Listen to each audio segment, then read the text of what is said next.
Police भरतीमध्ये टक्केवारीवरती विचारलेला हा एक प्रश्न आहे. प्रश्न पाहूयात काय आहे.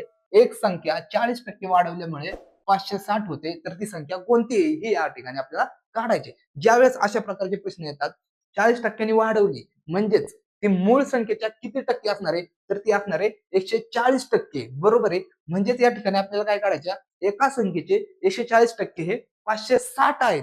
हा प्रश्न आपल्याला या ठिकाणी विचारलेला आहे. म्हणजेच काय, तर ती संख्या आपण एक्स मानूयात. एक्सचे 140% किती होतात, तर ते होतात 560.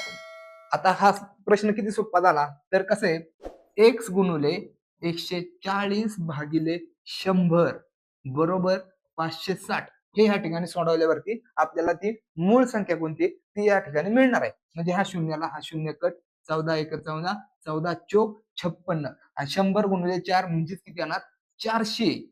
म्हणजेच एक्स बरोबर किती येणार, तर ते येणार 400, जी की आहे आपली मूळ संख्या. म्हणजेच आपल्याला या ठिकाणी या प्रश्नाचं उत्तर मिळालेलं आहे. तर ती संख्या असणार आहे 400, जे की आहे आपलं ऑप्शन क्रमांक 2 हे.